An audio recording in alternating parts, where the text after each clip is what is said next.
भगवान शिव ने जहर धारण कर सृष्टि को बचाया था। प्रदेश सरकार भी उनके दिखाए मार्ग पर चलने का प्रयास कर रही है और जो जहर भाजपा फैला रही है उसे काफी हद तक धारण कर विकास कार्यों को तेज कर दिया गया है।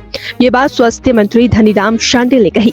उन्होंने कहा कि प्रदेश में विकास की गति न रुके, इसका पूरा प्रयास किया जा रहा है। भाजपा अल्पमत में होते हुए भी नफरत का जहर फैलाकर सत्ता हथियाना चाहती है, लेकिन वह अपने लक्ष्य में कामयाब नहीं हो सकती है। भाजपा जितनी चाहे कोशिश कर ले, अब कांग्रेस की टीम टूटने वाली नहीं है। स्वास्थ्य मंत्री कर्नल धनीराम शांडिल ने कहा कि भाजपा ने लोकतंत्र की हत्या करने का प्रयास किया, लेकिन वह अपने मंसूबों में कामयाब नहीं हो पाई। अब कांग्रेस की टीम पूरी तरह से संगठित है और वह टूटने वाली नहीं है। दूसरी ओर विकास कार्यों में कोई कमी न रहे, इसलिए विकास की गति को दोगुना कर दिया गया है। आज भी उनके द्वारा कई उद्घाटन और शिलान्यास किए गए हैं। कल प्रदेश के मुख्यमंत्री सुखविंदर सिंह सुक्खू सोलन में होंगे। वह भी विभिन्न करोड़ों की योजनाओं का उद्घाटन और शिलान्यास करने वाले हैं। उन्होंने कहा कि भाजपा अपने मंसूबों में कभी भी कामयाब नहीं हो सकती है। महादेव ने जहर धारण करके अपने हमदर्द कर लिया था, उसी प्रकार से लगभग हमने भी ये तय कर लिया है कि हमारी टीम भी इकट्ठी है, जो हमारा विकास का कार्य भी सुचारू रूप से चले। और इसीलिए आप देख रहे हैं कि हमारे जिस प्रकार से हमारे दौरे होते हैं, सभी मंत्री लोग किसी न किसी अपने क्षेत्र में होंगे या कहीं और होंगे, जहाँ जहाँ भी अपने कार्य पे अपने प्रोजेक्ट्स को देख रहे हैं, अपने लोगों की समस्याओं को देख रहे हैं, तो हम विकास के रास्ते में किसी भी प्रकार की बाधा नहीं आने देंगे, चाहे कितनी भी मुश्किलें क्यों ना हो। इससे तो मैं समझता हूँ डेमोक्रेसी में इस प्रकार की घटनाएं कभी होनी नहीं चाहिए।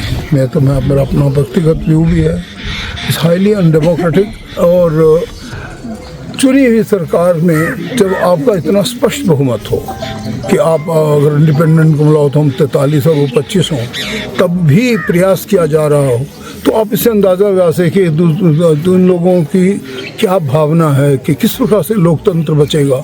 अगर हम इतने स्पष्ट बहुमत के बाद भी दूसरे लोगों को गिराना चाहते हैं, तो आप इससे अंदाज़ा लगा सकें क्या वो किस प्रकार का सॉर्ट ऑफ जनता के लिए सोचेंगे, या इस महान संस्थान जो हमारी लोकतंत्र की संस्था बची है। बड़े मैं समझता हूँ हमें गौरव से कहना चाहिए कि भारत जैसे देश में लोकतंत्र की रक्षा होनी चाहिए।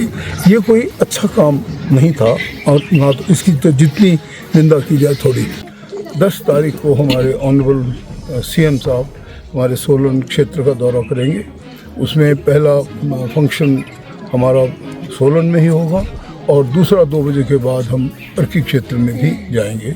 ये मैं चाहता हूँ कि लोगों को ज़्यादा से ज़्यादा संख्या में आएँ और अपने माननीय मुख्यमंत्री महोदय के सामने अपनी समस्याएं भी बताएं, और जो कुछ हम और अपनी सरकार की ओर से लोगों को दे सकते हैं वो भी देंगे।